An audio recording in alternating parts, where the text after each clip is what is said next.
Hello folks, today's lesson is more of a reinforcement lesson. We are going to spend our entire lesson by going through the homework problem that I assigned from MathLink 9, textbook 365, 366. The question that I assigned was 3, 4, 6, 7, 9, and 12. There are some fraction questions and decimal questions which I'm going to go through as the main portion of today's reinforcement material. So number 3 was about solving each inequality and verifying the solution.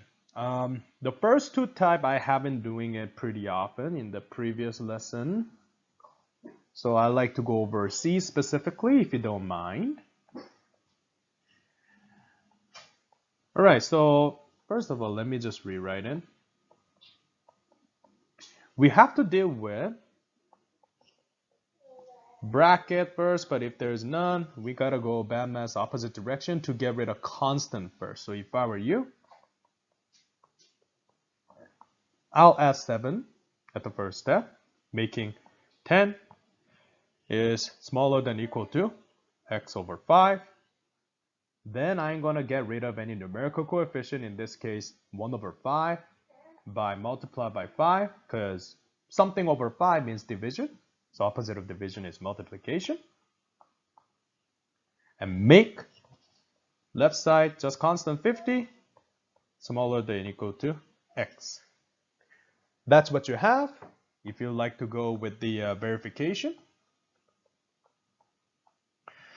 Why don't we choose, 100. I don't know, I just chose it because anything that bigger than or equal to makes sense. You can choose any other number. So left side was 3, smaller than or equal to 100 divided by 5 minus 7. You know the 3 stays. 100 divided by 5 is 20, then minus 7. 20 minus 7 is 13. Is 13 still bigger or equal to 3? Yes, it is. Our verification is done. So even though you have fraction inside, the solving method really doesn't change. It just equation section has equal sign in between, left side and right side. Inequality have bigger, smaller, or bigger to equal, bigger and equal, or smaller than equal sign. Number 4 seems like we don't need to go through verification. It's just find out the solution range for each inequality. D looks nasty, and we haven't really done decimal, so why don't I go B and D? Let's do B first. B example is actually quite simple than you think. You'll be surprised. 2.2 is bigger than 10.6 plus 4y. Now, time to time, people get confused because of the decimal situation. The easiest way that I can do is just consider that as if it's a whole number. Like imagine the left side is 2, right side is 10, something like that. I gotta get rid of 10.6 by subtracting 10.6 on both sides. So 2.2 minus 10.6 eventually give you negative 8.4. And on the right side, you have 4y. Just like numerical coefficient situation, 4y means 4 times y. So opposite of multiplication is division. So I'm going to do that. The direction of the alligator mouth doesn't change because I'm not I'm not dividing or multiplying by negative number. So 8.4 divided by 4 with negative symbol is negative 2.1. So my solution range for B is any number or any decimal fraction smaller than negative 2.1. As you may see, it is the exact same method. Don't get scared just because of the existence of decimal or fraction. Talking about fraction, let's go through our example D. I'm going to rewrite.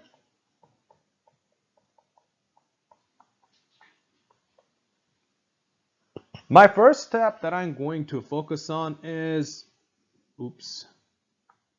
basically dealing with this mixed fraction. Let's make it into improper fraction.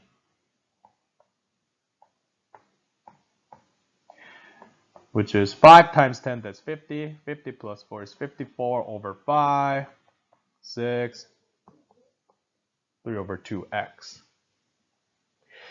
In my experience, I like to get rid of fraction first.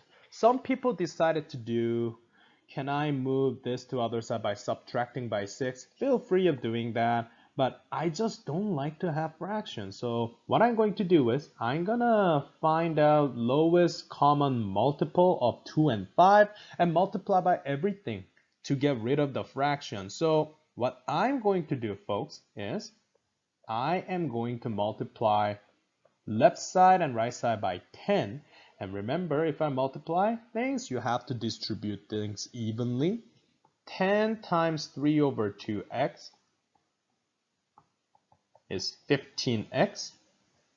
10 times 6 is 60. So if I just put things down by simplifying, it becomes 15x plus 60, that is smaller than or equal to 54 over 5. Well, if I simplify 10 and 5, that becomes just 2 on the top and 1 at the bottom. So it's 54 times 2, which is 108.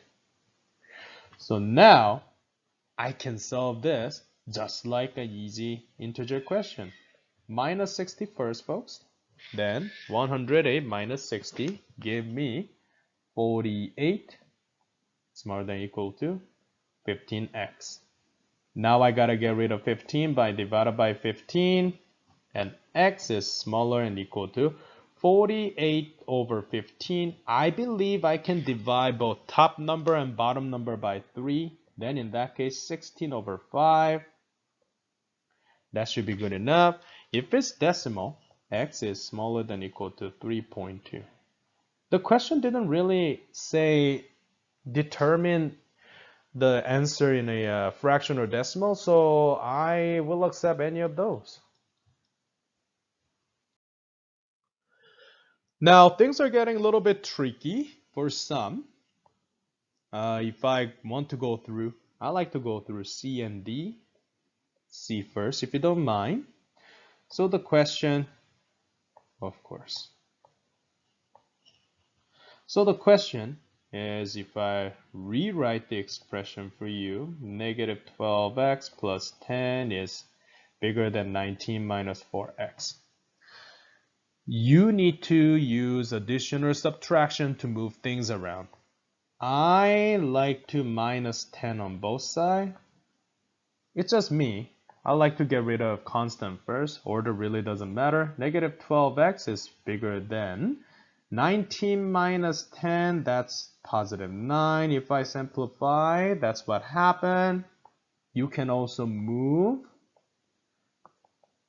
negative 4x by applying opposite operation by adding 4x. So you will get negative 8x, that is bigger than 9. Now this is an important part. I can divide it by negative 8. Then x is now smaller than 9 over 8 with the negative. 9 over 8 is, if I put negative 1.125, something like that.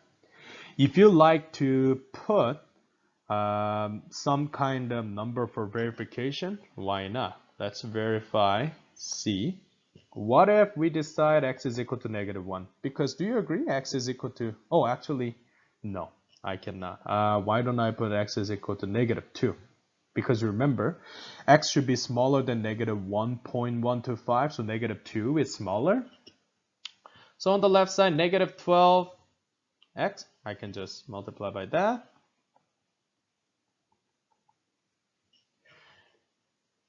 That becomes positive 24. That becomes positive 8. 34 is bigger than 27.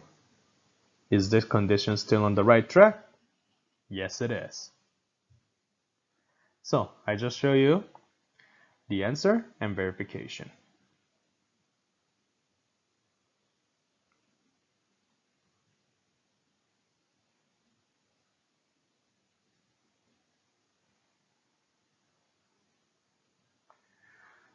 Sorry, it takes a long time to erase everything. But let's do D.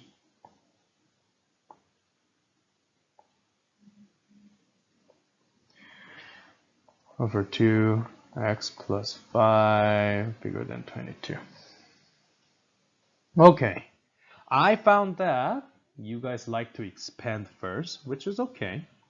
There is an easy way that you can do it by just getting rid of a fraction first, but in any case, x divided by 2 plus 5 divided by 2, 22, something like that. The only problem is, can you see that I have fraction over here? I mean, some people like to go decimal and directly solve the problem. Feel free if that works with you. Like 5 over 2 is 2.5, but I'm gonna do as a fraction way, as if it's a written response.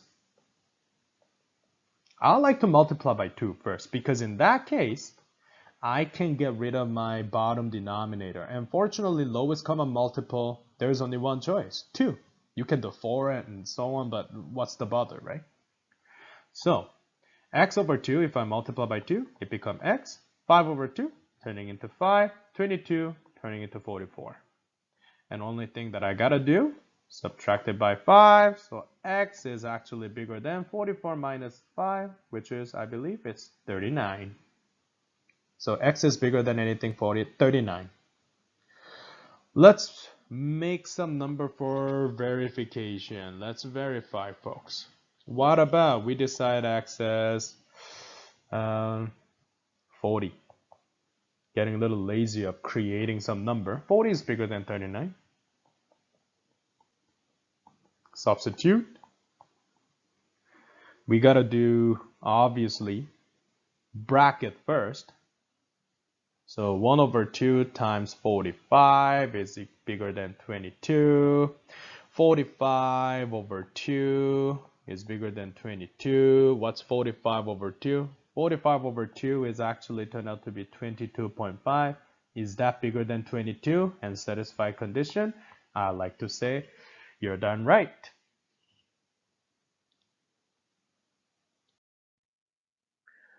This time, I like to go over C and D. Let's rewrite its expression 3.4 minus 1.3y smaller than 0.5y minus 2.2.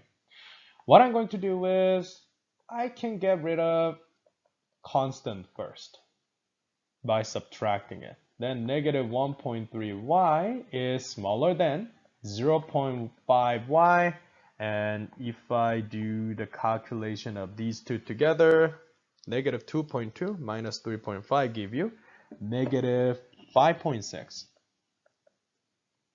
So we move our variable first. Constant first.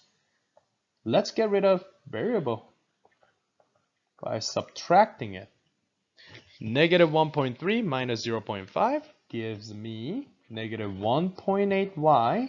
That is smaller than negative 5.6. Note the fact that I didn't change any of the direction for my alligator mouth until now, because now I gotta change. Can you see that I have to divide it by negative 1.8 to get rid of our good old numerical coefficient? Then y, and then the symbol changes direction towards the left.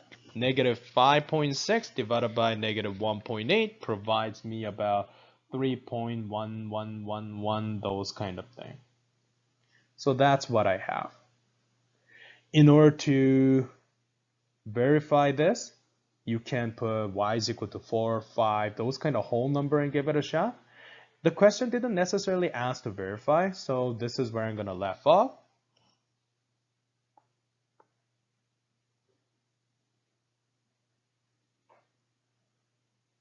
Hopefully I'm not going too fast.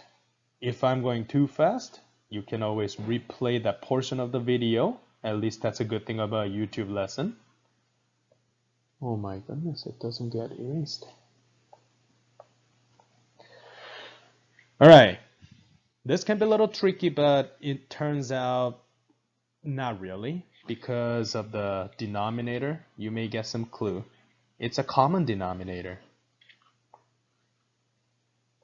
Sometimes that's a good treat. Oops. Okay, let's expand first. Negative 1.4 times 1, it says negative 1.4. Negative 1.4, negative 1 over 4 multiplied by 2. If I simplify, it's half, and know the fact that it's negative and negative, so it becomes positive. That's what happened. On the left side, you just rewrite. Now, I will tell you why this question turned out to be an easy, relatively easy question. It's because 4, 4, and 2. As soon as you see those numbers, you may get to the conclusion that lowest common multiple that I can have for 4 and 2 is 4, aka I can just multiply by 4 on every single thing. 3 over 4 times 4, these guys cancel out. So if I rewrite 3y minus, now also think about 4 times 1, that's just a whole number, so it becomes 4. The next part is important. If you want to put side note, feel free. Negative 1.4 times 4, what does that become? 1 over 2y times 4, what does that become? The first one turned out to be negative 1, just because, well, bottom cancel out.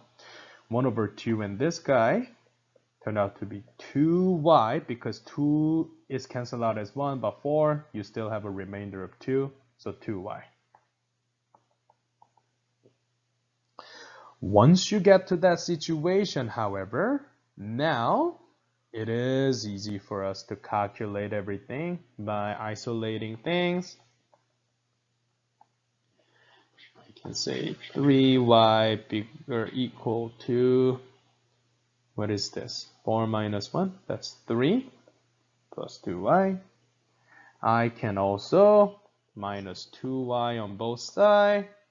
Then in that case, y is bigger or equal to 3. That's what I have. Like I said, if you like to verify, pick any number that is bigger or even equal to 3 and then see how that works. Now, word problem. Always people skip this part, but I always start things by highlighting important information. I mean, you cannot highlight in your textbook, but you got the idea. John is considering 2 paper delivery jobs. The advance will pay $10 plus 0.05 for each paper. Remember, anything per something or each something, aka some kind of information about rate, you gotta think that that's something along with X, if you will. And the times, so this is one company, the advance company. Time company will pay $15 as a basic fee and then 0.04 for each paper delivered. How many papers delivered each day would make the advance better offer? So let's think about advance. I'm going to use red color. Oh my lord. There you go. Red color and green. Oh no. For color blind. There you go.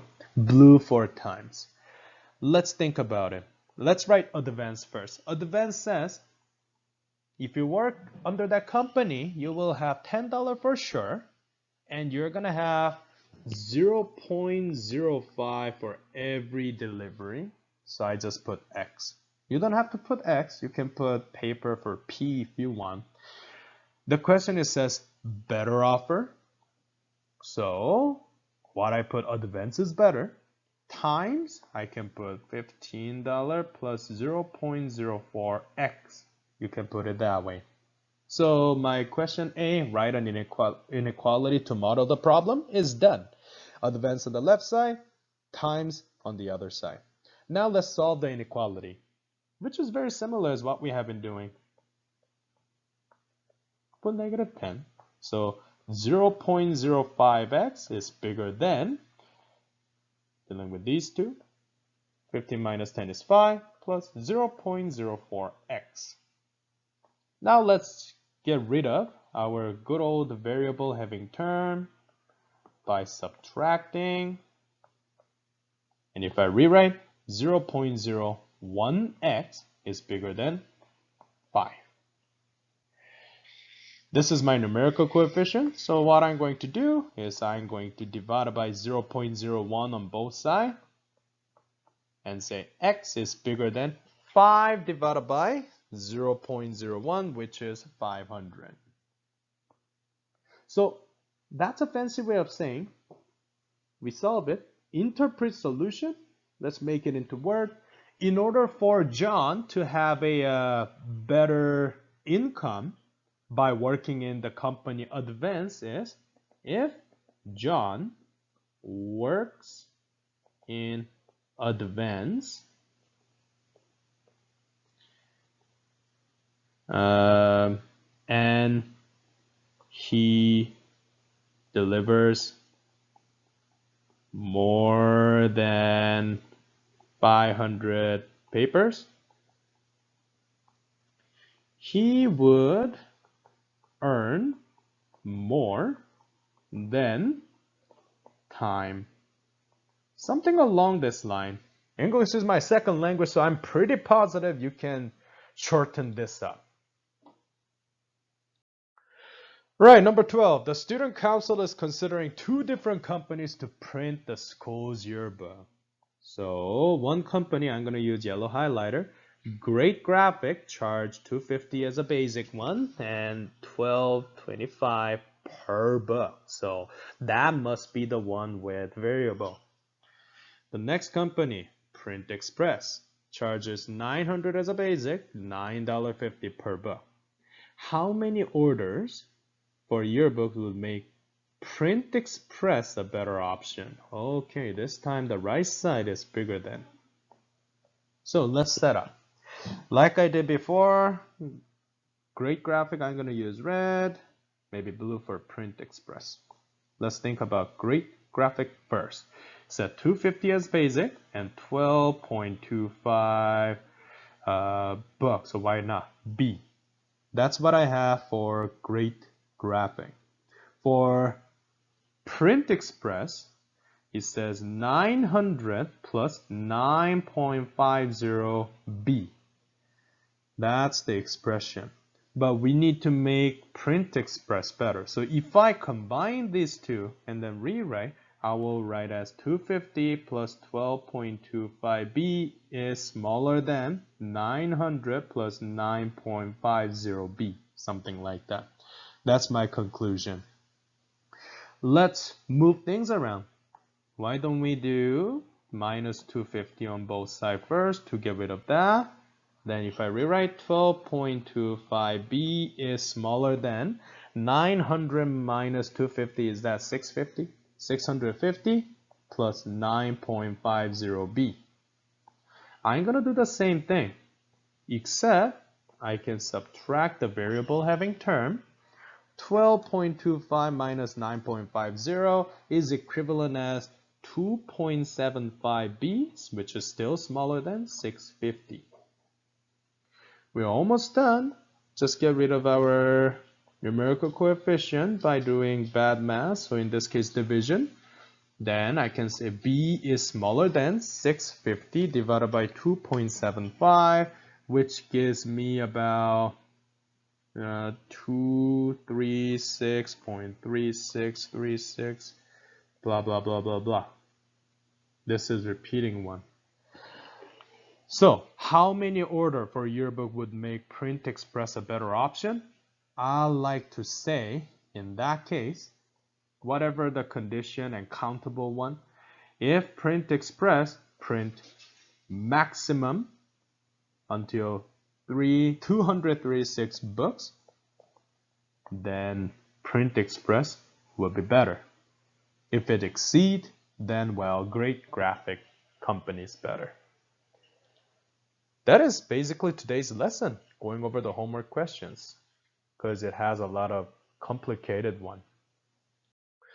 So ladies and gents, today's homework is going through Math Link 9, textbook page 368, 369. It has a combination of everything about inequalities. There's some scenario one, there's some solution one and verification one. There's some number line one. It is combination of everything. Have that in your mind. Starting tomorrow, we are gonna do our overall unit review. And I'm going to post some unit review checklist, review booklet. Checklist, you already have it at the front of the booklet, but in any case, I'm gonna go over those. Review will be 2-day work.